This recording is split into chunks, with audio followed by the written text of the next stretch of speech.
she was almost dismissing feelings in a way, and just being like, oh, you have to give yourself grace and all this sort of stuff, and which I understand 100%. Like, that happens. Definitely, you have to give yourself some grace. Like,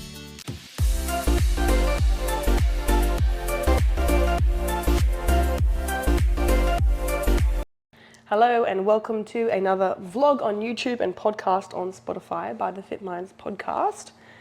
Coach Mariah Jean and Coach Chloe Jane, welcome. hello. Welcome back. I feel like it's been It's been a long time. like a month. It's been too long.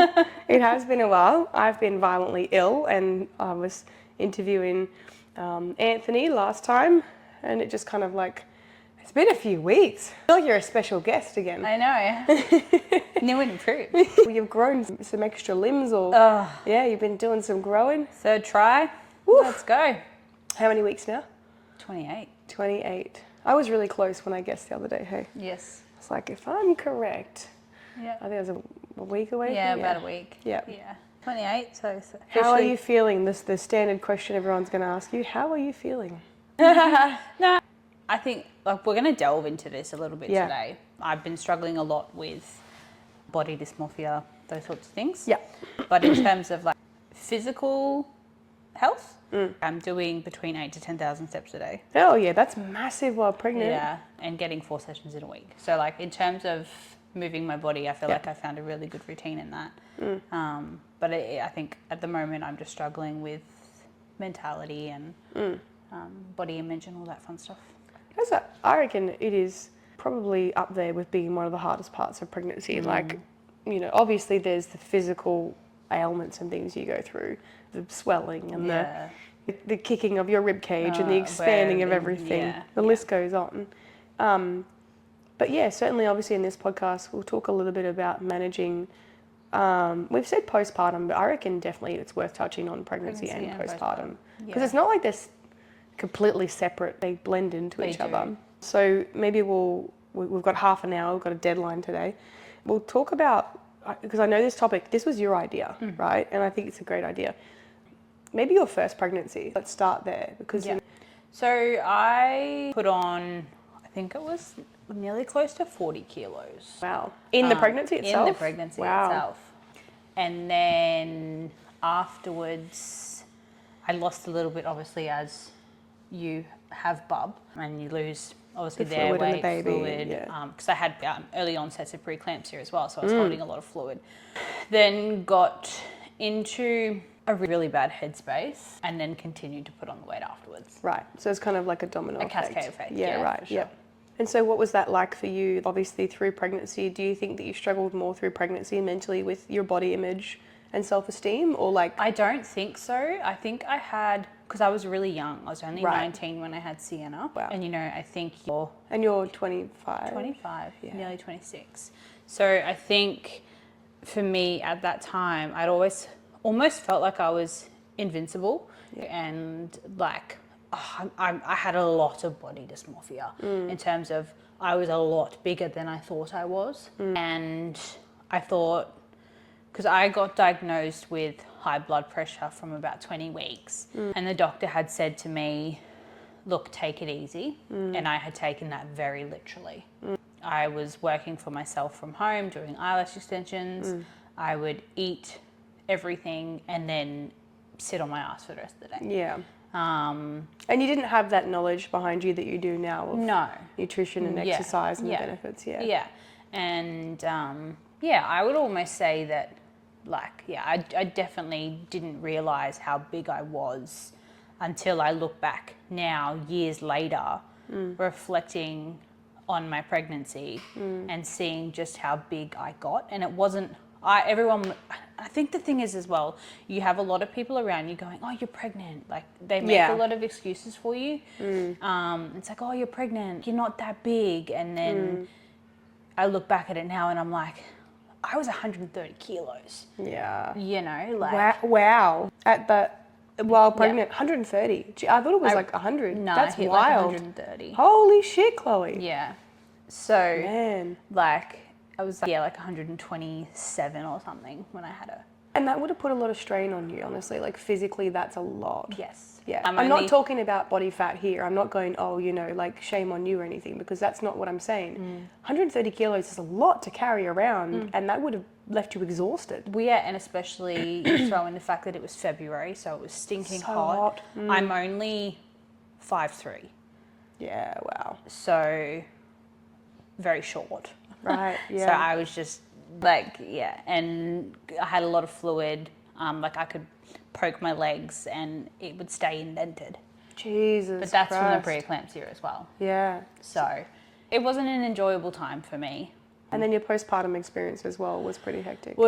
Yeah, I think that took a big knock to my confidence as well, which instead of boosting me up and being like, okay, I have to do something about it, it definitely knocked me down for a long time.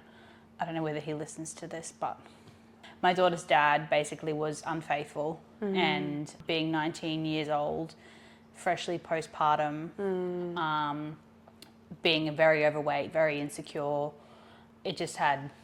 It's the last thing you need. Yeah. I honestly often think as well, like, oh, my ex-partner probably found my podcast something, you know, and like, I wonder, but it also doesn't overly bother me, because I think everyone has different experiences of life, and you need to speak your truth. Yeah, like at the end of the day. That's right. You know what happened. Yeah. And I'm sure no one's going to, you know, be chasing anyone down for anything.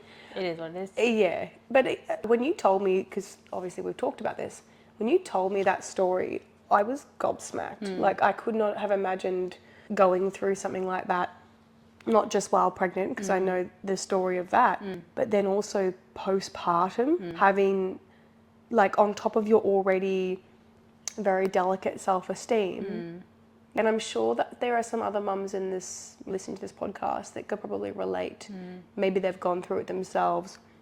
It's actually so sad, but the high number of separations that occur in the first 3 years postpartum, and also infidelity whilst a woman is pregnant and postpartum, is massive. Well, if you think about it, there's 8 weeks where and it's obviously not the pregnant mother. No. There's 8 weeks where a woman, you can't be intimate.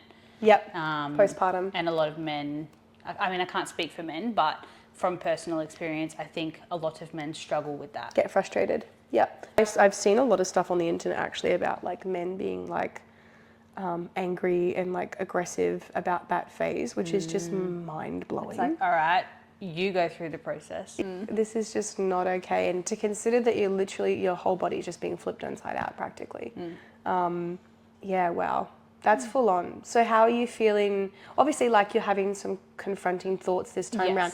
And you know what? It would be so wrong of us to tell people, you're pregnant, you're growing a baby, like, you know, get over it, that type of stuff, because I think that's really dismissive. Yes, the whole reasoning for this podcast today is because I was actually listening to a podcast myself, and there was a situation in which the host was saying she was almost dismissing feelings in a way, and just being like, oh, you have to give yourself grace and all this sort of stuff, and which I understand 100%. Yeah, that happens. Definitely, you have to give yourself some grace, like being like, you know what, like, yeah, I am pregnant, I am going to put on some weight, there's hormone changes, all of that, but it's also not an excuse to completely let go of yourself. If I look back at my pregnancy with Sienna, and I look at the pregnancy that I'm going through now, it is so vastly different in the sense of like, I'm moving, your attitude and your approach. Like, I think, like, there's still circumstances that I'm experiencing within this pregnancy where I am feeling very self-conscious and insecure, but I think that doesn't stem from the way I look, it more stems from my past and what I had to go through in that instance. That's right. And that's not me. I don't want to compare the two, because they're very different. It's probably more trauma related rather than like looking in the mirror and being like, oh, okay, I'm miserable. I certainly think that no matter what, you know, like, people, there's this constant comparison between like people's pregnancies.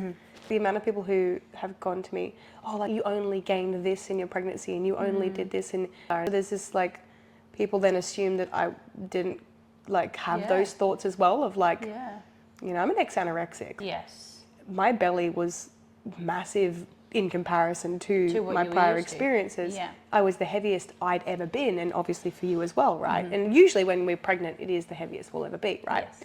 There was a lot of battling those thoughts. The hospital was really like they were like watching me because they had to weigh me because of my history of an eating disorder. I was Yes. considered a higher risk pregnancy, even though I'm recovered. There's all this stuff. They were really funny about it. And certainly as well, like, there's just some days, like you said, like when it's really hot, you're frustrated, it's sticky, and like you go to put your pants on and they stick to you and then they don't fit.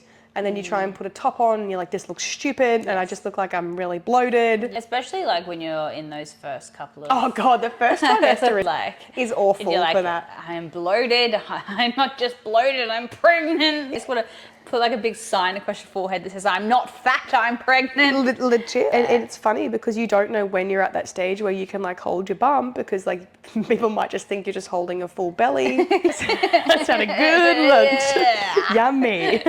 It is honestly really a very fragile stage of life for a woman. Not to mention, as you said, the hormones. Going back now, I think about my moods. And honestly, I thought I would be worse. I thought I'd be crying all the time. I thought I'd be an absolute mess. Things like videos that made me really sad. Yes. And made me cry. But there were 100% days where I was like, you know when you're like, you go, and like trying to get out of a car and you're like, why can't I use my abs? Like, I'm getting to that point where Josh has to help me out. And that, it feels so debilitating. Especially for really driven women, your self-esteem kind of slowly starts to slide. It's not just about the fact that you've got a bigger belly and your rib cage is expanded. And like, I was literally Googling, will my rib cage go back to normal? Like, it's so wide. Yeah.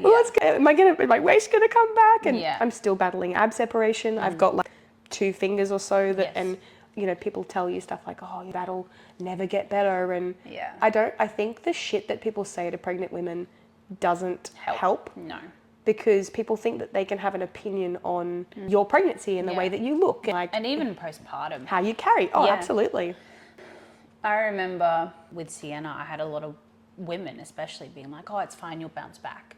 Oh, it's fine, like you'll just shed the weight. It'll be fine. Breastfeeding will do blah, blah, blah, blah. I hate the term bounce back. Same. I really don't like it because everyone's journey is so different. You know, like you'll have one woman that will only take a couple of months and she's back looking... A couple of weeks later, looks like she's never had a baby. And then I look at my journey and I took 3 years. Yeah. You know, and I think... There's no timeline that you need to be on. Yeah, and I think in terms of giving yourself grace in that aspect, I think is important. Yes. Yep. And finding that balance of balance. Yeah, 100%.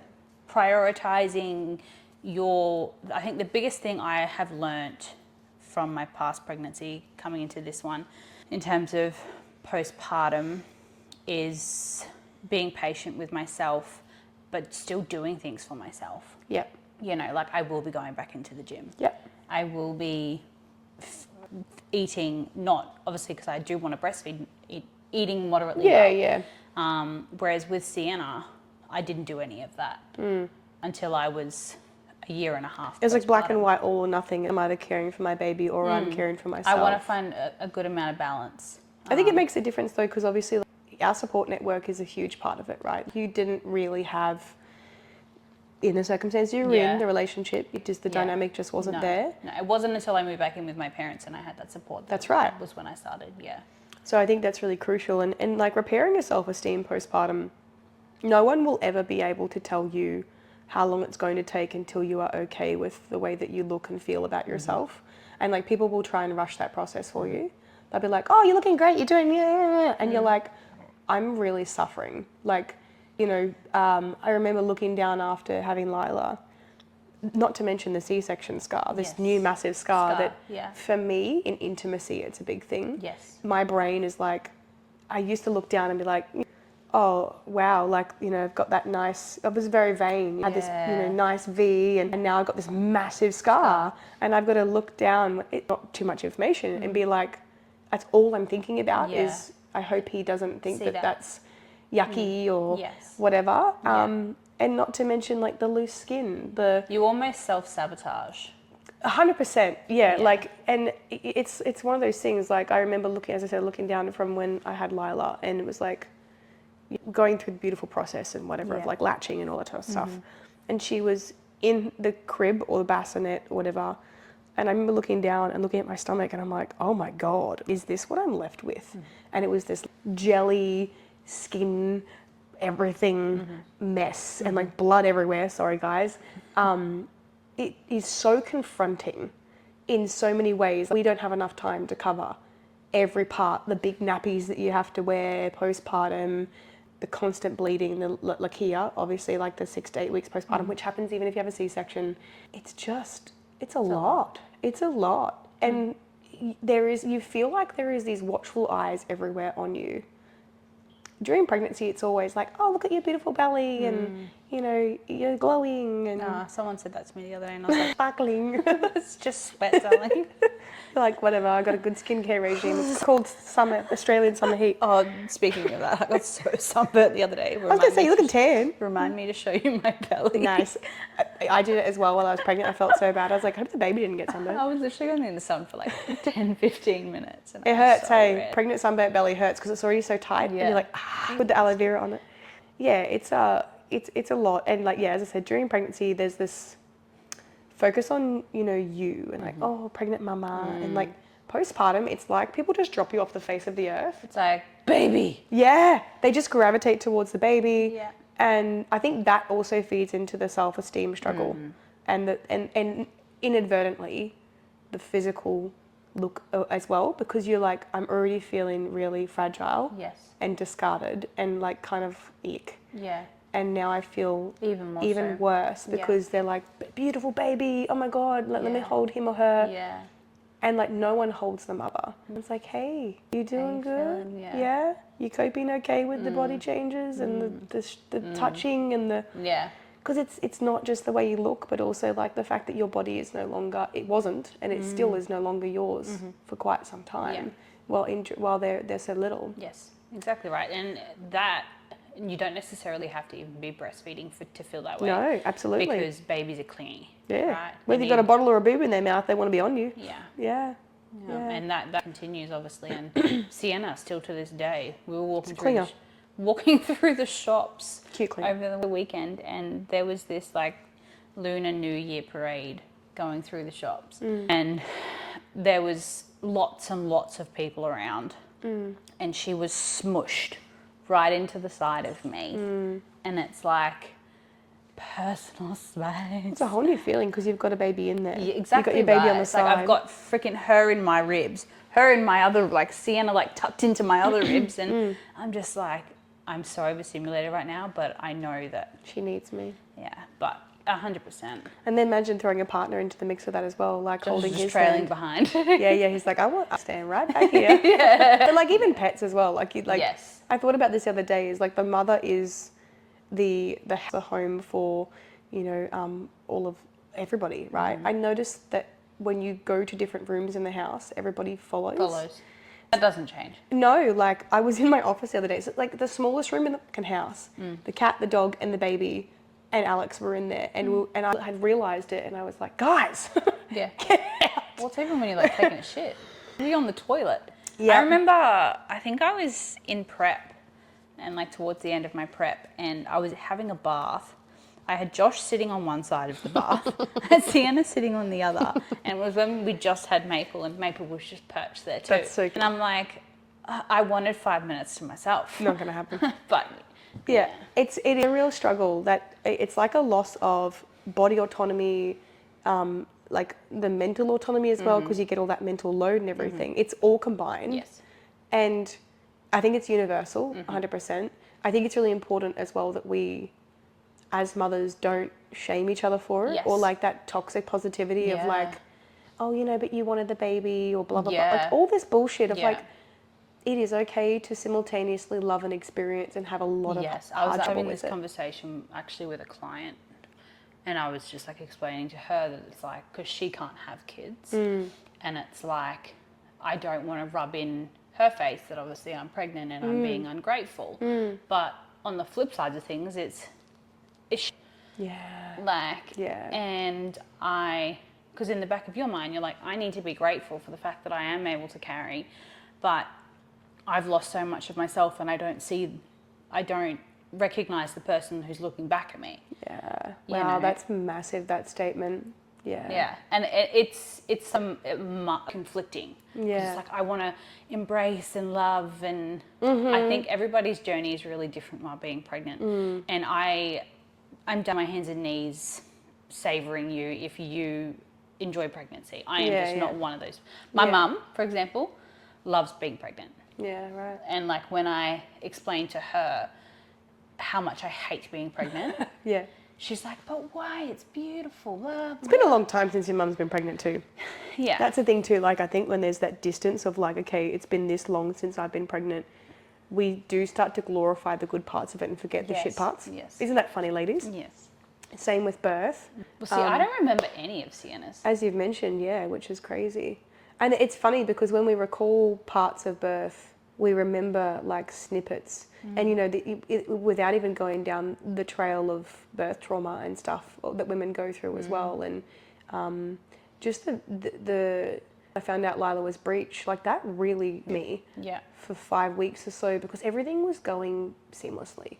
Aside from the fact I was experiencing every symptom under the sun, which everyone does, but you know, I was like, oh my God, here's another one, here's another one, here's another one, Yeah, you know. and then it's like, well, bam, she's breech. And then she was breech, and I was like, I was fine with all the symptoms as long as my baby was okay. Yes. And I kind of felt like I was failing. So I think like, it's not just the stretch marks, the jelly belly, the ab separation, the extreme pain, the the effects of pain meds, like the pain for breastfeeding. The list goes on. The loss of body autonomy, the loss of sleep, all that type of stuff, that really gets to your self-esteem and makes you feel probably, I would say, the lowest that you can possibly feel, you know, in your entire life. And it's crazy because, as you said, it's also you get some of the highest highs. You get some of those moments where you look at your baby and you're like, There'll be nights where she's kicking me and I'm in tears. yeah, because you're just like, get out of me. Well, not even that. Like, I'm just like, because I'm so, like, it's like right now it's just me and her. Yeah. You know, and like I do look at it from that aspect of like right now we are, as cliche as it sounds, like we are one. Yeah, you are. You know, and then just so like, beautiful too. Yeah. 5 minutes later, I'm like, all right, get the fuck out of my ribs. Yeah. Yeah. You know. Yeah. Like. But it's the yin and yang. It's the black and white like side of things. I certainly like. We need to be transparent about the contrast in motherhood. And honestly, there is nothing in motherhood that isn't like that. You will always walk side by side with these two very polar opposite. There's conflicting, yeah. Oh, 100. It's like a walking contradiction of like a beautiful love for your baby, but an absolute need to be by yourself again. And I think what ends up happening is eventually we them together like this, and it kind of goes this ebb and flow. And you know, some days it's like I just baby away, like just give me some space. 100%. For like an hour, whatever it is. It's a beautiful thing. I always say this to my clients, my postpartum mums at the moment. I say the wonderful thing about mothers is that the time it takes us to recharge is actually quite short. Yes. We can come back after half an hour and be completely fine. And that's why I feel like my mental health improved so much when I started doing the gym, you know, taking that hour to myself, for myself. The key to building self-esteem and is navigating postpartum body changes is, as you said, patience, being gentle, caring and kind. Allow yourself to break down, of course you're going to. Allow yourself to vent and get frustrated because you're going to need to let that out. But the other part of it is carving out time. Something I've really become very familiar with lately is even if it's 20 minutes, even if it's half an hour, the baby is sleeping, everything else can wait, go. Yes. Do it, go for a walk. And have an accountability buddy like your partner, like your mum, who literally takes the baby and pushes you out the door. Yes. Because I certainly think if you hesitate, you don't use that approach. And like, I think as well, trying your best to block out everyone else around you. Oh, yeah. In terms of opinions and Comments. I mean, I'm planning on, like, given how her birth is going to go, if I, like, can be up and moving my body, I want to say, like, 4 or 5 weeks postpartum. Yeah, you know, I want to be walking. I want to be walking.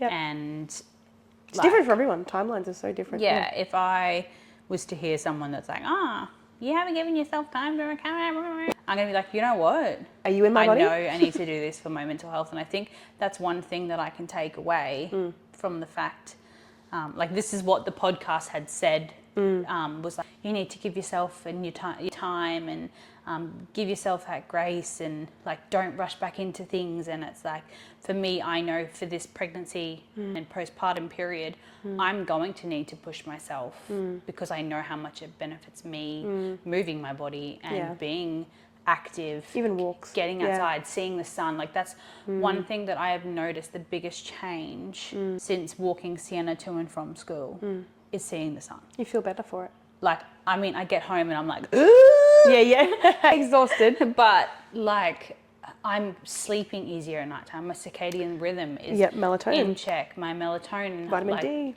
all of like I know so much more knowledge now that I'm so excited to utilize. But that isn't to say that I'm not going to go balls to the wall. Like I'm not going to be stupid. No, you're gonna know. You're gonna know what your limits are. And certainly I think that's part of it too, is knowing that like when you see that picturesque, perfect fitness influencer, whatever, postpartum that is, you know, I'm training 5-6 days a week. I don't see it. I see most women probably 3 to 4 times. Yeah. And especially while breastfeeding, if you are choosing to breastfeed or whatever, if it, you know, not choosing, sometimes it's not a choice, but that can also drain more of your nutrients if you obviously you're sleep deprived. Yeah. So it's kind of like I was saying to a mama this morning, she was talking about some setbacks that she's had, and it is a 2 steps forward, 1 step back process. 100%, and sometimes it's even like 2 steps forward, 5 steps back. Yeah, and then you're like, okay, now I'm back again. I can do it again. I've been stuck on the same weights like for 5 weeks. Yeah, I've been trying to hit PBs. You've been sick. Right? But that's obviously daycare sickness. So it's like these set of circumstances prior to becoming a mother would never have been this hard.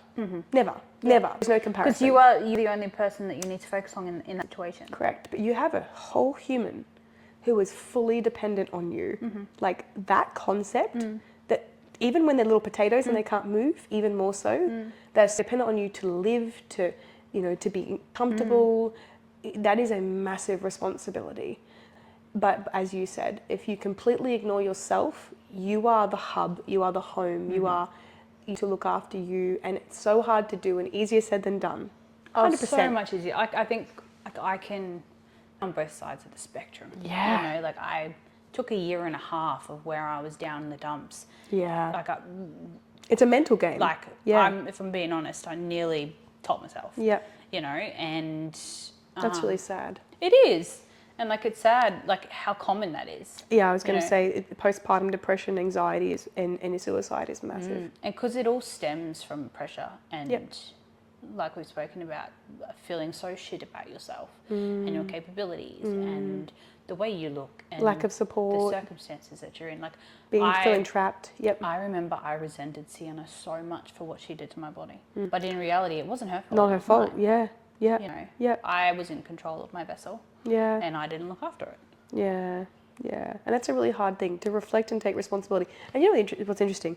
When I try and encourage people, especially women mothers, to take responsibility, I always say in the same breath, taking responsibility is not beating yourself up. No, 100%. And like just being like, hey, hand on heart, you know, I can, not that I can be better, I can choose me. Yes. Because being better, it's not being better, it's not a competition. No. It's just a case of going like, okay, I can choose me, I can choose me, I can choose me, I can do this. Yeah. And it's more about self-belief than it is about, you know, you're a shit human and because that doesn't do anything. No. Like, what do you benefit from that? If you're an asshole to yourself, like, will you get very far with no, with and it? this, I'm so like, I've got a couple of clients at the moment that are really struggling with this in terms of their self-confidence. And it's like, the way you talk to yourself is so important in the way that you portray yourself and the way you get shit done. You know, if you're going to wake up in the morning and be like, I can't be fucked to work out, I feel like shit, it's hot, blah, blah, blah. You already convinced yourself. Yeah. You are not going to get anything done. And this is the thing, right?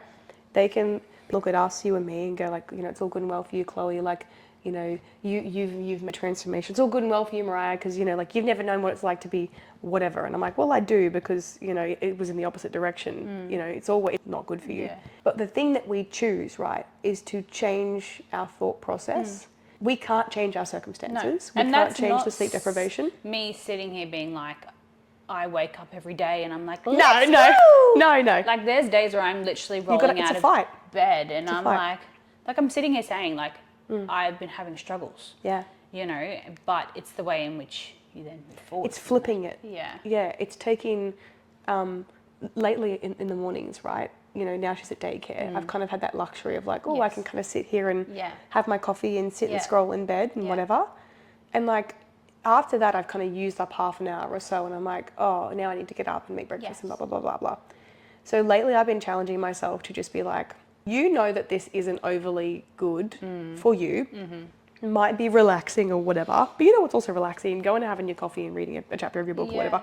It's not about that, but more about, these are just like little micro decisions that then lead to getting things done earlier and habits, better routine, different habits. But the same applies to your self-esteem and your self-talk. Your self-talk is habitual. Yes. It is a case of, if I speak to myself like this today, it's like, just please understand that no matter where you are, no matter who you are, no matter what state you're in, 8 weeks postpartum, 3 months, 6 months, 7 years, I don't care. I know with conviction that what you currently see and what you're currently experiencing is not permanent. Yes. Like, it's not permanent. You are not stuck there. No. It is going to be hard to get out of the position you're in, but also if you just stay there and keep telling yourself, oh, well, this is where I've gotten myself to, so I'm, you know, I don't know what to do and I can't be bothered. That there is the it's not your body, it's the actual approach and your attitude. And of course you're going to have those negative thoughts. We are not, you know, as you, we're not overly positive people. I go, okay, like I've done this before, I can do it again. Yeah, I love that. And then also in that same sentence, it's like, I remember how fucking hard it was. Yeah. But then it's like, okay, it was fucking hard, but I still did it. That's you right. know, and it's like that constant, like, it's going to be hard, but I'm going to be able to do it again. As I said to this client this morning, I said, mothers are the most resilient human beings on earth. We're a lot more resilient than we think. Don't fuck with a mama bear, you know. And so if you then tap into that strength that you use for your child, use the strength for yourself as well. Like, you can, that inside you, I've seen you do it before, you can do this with other things. Exactly right. And if you don't, you know, get off your bum, go for a walk or whatever it is, or change the way you've been thinking and approaching things, then you will obviously keep getting the same result. Nothing changes if nothing changes if nothing changes. Yeah. And it's confronting, but it's so true. The other thing I wanted to touch on was the comments that people do get that are unwarranted in pregnancy, which I'm really careful with pregnant mums not to say a single thing. You know, I saw a pregnant lady yesterday, and she completely, I'm selling stuff on Facebook Marketplace, so she's got no idea who I am, and you wouldn't know who she is either. And like, she was, you know, had a small belly, like she was quite small. And she's like, oh, I'm 30 weeks. And I was thinking to myself, in my brain, I was like, wow, you're tiny. I was like, don't say it. Don't say it. And I was like, that's so exciting. Yeah. Because I was like, don't be an idiot. Like, don't do thing to other people that, because I got a lot in those, my mum, love you mum, was very, because she's like compared my pregnancy to hers. She's like, oh, you're still very small. Like, she goes, you're going to get so much bigger. And I was like, oh. So it's that type of stuff that doesn't help. So whatever you do when it comes to that, number one, don't do it to other people. Don't fucking comment. When you want to say anything about a woman's body, when she's pregnant or postpartum, well, it's you won't even comment that. Just don't do it. Even if they weren't pregnant, it's like, would I make this comment if they weren't pregnant? Yeah. No, probably not. Then shut the fuck up. You got really small feet. Like, don't. I mean, I comment on Josh's toes. That's exception. But don't do it. Don't do it. Don't do it. Whether you think you're complimenting them or not, don't do it. Yeah. You know, if you want to compliment them because they're like, let's say they're posting a photo like, I'm really proud of myself. Yes. Hell yeah, go ahead. But if they're just standing there in your lounge room, what are you doing? Like, they've probably heard it before. And the other part of it is obviously, in reverse, obviously, like if a person is, you know, looking like they're about to pop, like I had the comment right at the end of my pregnancy, which was the polar opposite, when someone said, you're getting so big. And I had to correct them as a boy, so it's fine. And I said, you mean she's getting so big? And then there's that comment there as well. So, and then the internet is great too. I posted a video postpartum, I think it was 5 days postpartum. I remember that. There was a ton of comments on there that were like, wow, you look amazing. And then a ton that were like, you look like you're still pregnant. I was like... You're like... The uterus takes like months to contract back Mine to took normal. extra. It was 16 to 18 weeks. So you just know what anyone's going through mentally. Don't comment on it. Try and encourage women as much as possible, and probably focus less on their physical and more on like, how are you feeling and what are you doing to then, because they've got sorted in their brains of like how they visibly see themselves. What is probably better is trying to encourage them to get there. Not like go to the gym or whatever, but like, hey, like, have you had some time for you lately? Like, can I do anything to take that off your head? Or not even can I do, I'm going to go and do this. Yeah. So from both perspectives, what to do, and then obviously what to do to support someone who is pregnant or postpartum. I remember I got a comment, I was only like 23, 24, and it was one of the, bless her, like, obviously wasn't aware, and she was at the gym, and she was like, gosh, you've gotten big. Yeah, it's those really like Not innocent. far, not long now, and you're like, no, I still have another 15, 16 weeks, give or take. And that's the hard thing too, because second pregnancies as well, like, can be completely different. And like, that's what I've been guilty of. I've definitely been comparing that pregnancy to this pregnancy. In the way of your showing and whatever. Yeah. Yeah. But you know, your uterus has done it before. And I know. What though? Again, even though that's the case, it doesn't make it any easier on you. No. Dealing with that type of stuff. Yeah. Even if they think it's innocent, it is unwarranted. It is stuff. Like, I went home and cried. Yeah, and it really did impact you. I remember when it happened, and I was like, man, I didn't miss that. Like, that was a stage where my body was not only mine, but it was also seemed to be everybody else's to comment on as well. Which then just made me think, like, what is the point in going out in public right now? Because it's just going to be this constant onslaught of, you know, whatever. Or you're heavy breathing. You know, I was heavy breathing all the time. Like, you sound like you're struggling. And I'm like, I kind of am. Yeah, you know, I have all my organs right now are currently like, yeah, well, you see it, guys, if you're not pregnant or you haven't been pregnant before, if you have and you watch this, look up on YouTube what happens to a woman's internals through pregnancy, like as a time lapse. Holy shit, mind blown. That is just nuts. So anyway, on that note, we're going to finish up because we're a little bit time over. Yeah, it's a good way to finish, because honestly, you grew life, and it is the hardest thing a human being will and can ever go through physically, without mentally, dying. Everything above. Yep. And it's ongoing. It's you know, relentless. Do not let social media sell you this idea that motherhood is Daisies and roses. has to be daisies and roses or daisies and rosies. Daisies and roses. Daisies and roses, or perfect, you know, in any way. It's okay to be sad. It's okay to be angry. It's okay to be frustrated, but always meet that with some sort of form of light. Because if we stay in that place, it's a dangerous place to stay. To hit rock bottom. Use your strength. Use your supports. And get, as you said, get outside. Probably the first way to do it. Just step outside. Even if you step outside with a screaming baby, I've done that before. You know what, screaming baby? Well, do you know, can't hurt. I know this is rambling and time poor, but yeah, that's fine. Mum used to put us in the sun. Yes. So that we'd close our eyes. Nice. Ratting my mum out. It's an interesting method. Honestly, same. We grew up on a property, and she would just put us outside. And oftentimes too, you find that babies actually calm down outside. Yeah, they're like, okay, well, I may as well just sleep while I'm here. Yeah. Great method. There you go. Parenting 101. Anyway, thanks a lot for listening and tuning in, guys. If you want to talk to us about this stuff, like, message us, and you know, you don't have to be a client. You can just chat to us about your postpartum journey, because that's what we're here for. We really thrive in this space. Or even if you're in the thick of it. Yeah, in the middle of pregnancy, or you are even going through a fertility journey, or you're in your first trimester and you have nobody to talk to about it. We are the ones that will be there for you and be able to support you as much as we can from afar. For sure. Yeah. Anyway, we're going to head off. Thanks for coming to visit, Chloe. I really appreciate you and talking about this stuff, because it really is, honestly, a really sensitive and vulnerable topic. Yeah, and, I'm happy to talk about it. Yeah. You know, I think if I had someone to talk to about it and share their experience when I was in the thick of it, I think that would have benefited me. So yeah, I'm an open book. Yeah, and there's many more things we could have covered, but we're short for time.